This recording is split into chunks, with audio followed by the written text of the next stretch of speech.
Take you live to Ukraine now for Joe Lindsley. Joe, hi. I want to ask you about something I've been thinking about lately. You hear time is on the side of the Russians with the vast amount of soldiers they have and the all the weapons that they've stockpiled. But then I read that according to the first independent statistical analysis of Russia's war dead, nearly 50,000 Russian men have died in the war, and apparently Moscow has been trying to hide that fact, and that would indicate that there is mounting pressure on Putin, don't you think? Hey, Bob. Well, good afternoon from Kharkiv. You know, these questions of numbers, in some sense, it's difficult because we don't know the full extent of Ukrainian losses. Ukraine has to keep that secret, you know, because they are the underdog. And so on the one side, we don't know that information for sure. But Russia, we do, you know, is a significantly larger country than Ukraine, more than, you know, one of the largest countries in the world. And we also see that the lack of value they put on human life, as evidenced by the way they've totally wiped out cities like Mariupol and Bakhmut, and the way they've sent their guys into battle unprepared. I mean, a lot of the, if you look at some of the captured Russians, or when Ukrainians liberate towns and villages, as they are currently doing very slowly in the counteroffensive, and the equipment that the Russians leave behind is so terrible and outdated, and they're really not well supplied. And this is also a reminder that, you know, a lot of Ukrainians might not have been so well supplied were it not for people all around the world, you know, stepping up to support individual soldiers and units in the counteroffensive right now, especially. So this, while it's sort of tough to, I guess the best way to describe this, right now, Ukrainians are making advances, again, very slowly, in Donbass and in Kharkiv region, on the Eastern Front. The Russians in the past couple of days were pushing back against Ukrainians far away from the counteroffensive. And it seems that they were trying to distract, trying to pull resources away from the southern counteroffensive. Ukrainians have been able to push back against those and some intense fighting in these forests in eastern Ukraine. But Ukrainians they have sort of the discipline and the tactics to keep pushing forward.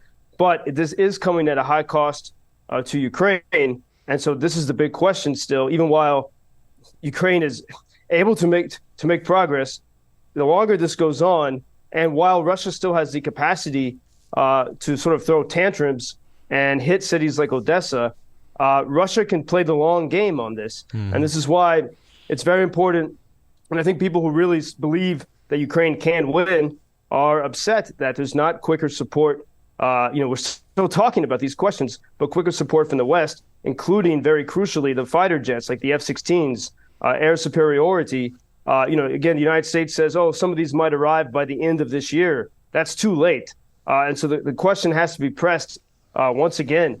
Does Washington, does Brussels, does the United Nations, do they really believe that victory can be had, and or are they scared of Russia in some sense?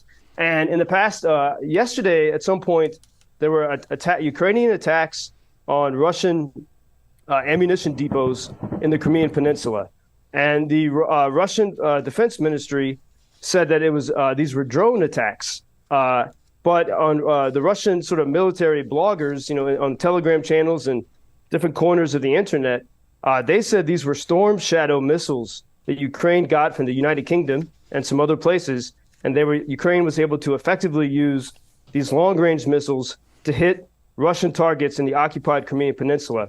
And the question is, why would the Russian authorities not want to admit that? And perhaps the thinking is, Russia doesn't wants the world to be afraid. They don't want the West to realize that these long-range weapons can actually work, can be effective, and perhaps Russia was not ready to respond to what happened in Crimea yesterday, and so they want to downplay it and say, it was only a small drone attack. But it seems from the Russian eyes on the ground that it was indeed these long-range missiles that the UK is willing to provide, and that the United States is reluctant to provide, and that they are effective. And so here again, we can see, maybe some cracks in Russian confidence. And the argument from the Ukrainian side is that's all the more reason to double down and to make victory happen as quickly as possible. Yeah. Meanwhile, President Zelensky reiterated his plea for resources to bolster Kyiv's air defense system in a call with the UK Prime Minister on Tuesday and earlier today. It's got to be a daunting task for Vladimir Zelensky to keep the pressure on everyone, but he's managing to do it, isn't he? Yeah, I mean, and it is for everyone. I mean, people realize that people get tired of something. Perhaps some people get tired of hearing about this, but the most tiring thing is having to fight it.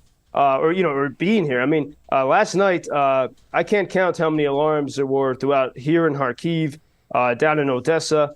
There was no major attack during the night, but because of the recent attacks, now every time you hear an alarm, you have to wake up and check and see, are there missiles coming toward me? And it's weird. I have some strange reflex. I want to check, like the way you check the weather forecast. I want to check the missile forecast, but you can't. It doesn't exist except unless there's some reports that you have 10 minutes until it hits, but there's no forecast for the day, and so everyone is living on the edge here, and that's exactly what Russia is trying to do. And if you look at Odesa, Odesa needs greater air defense, and I think probably we're going to see more attacks on that city and other cities this week, because we see that in a sense, it was effective. It was effective in the sense of it causing a lot of damage, but definitely not effective. The people of Odesa are not fleeing; they're staying there, and there is every bit of desire here to win. But it's just, and people are going to keep doing the work they need to do. But it's going to cost a lot of lives and time, and I think it's going to cost the West a lot more money just to make this go on and on and on. And so and even the United Nations, again, they condemned the Russia's attacks on Odesa with a focus on Russia's attacks on historical buildings, and then a secondary focus on civilians. And so you see that the priorities seem to be askew in the United Nations. And then even when they condemn the attacks on civilians, they miss the crucial point that most of the soldiers right now, Ukrainian soldiers in the army, were civilians before February 24th, 2022. They are civilians. They had to take up arms because they had no choice. Yeah, it's when we hear you talk about those alarms, we think about our lives here and complaining about hot weather or traffic, and it's really nothing compared to what you're going through there. Joseph Lindsley in Kharkiv. Joe, I hope your missile forecast is clear and calm for a while until we talk tomorrow. Well, hey, and if anyone wants to help us, we're trying to buy some drones and night vision. So UkrainianFreedomNews.com. Until the fighter jets arrive, you can help on the micro level. So thanks for any support. UkrainianFreedomNews.com. Got it. Talk to you tomorrow. Thank you, Bob. Thank you. Until tomorrow. Thank you for introducing Ukraine on your social media pages. That's very important that much more people can get more information about the situation here and how everybody can help Ukraine to stay stronger and to save all the world. Что он сказал? Well, which side are you on? На чьей ты стороне? Come on now. Oh, which side are you on? На чьей ты стороне?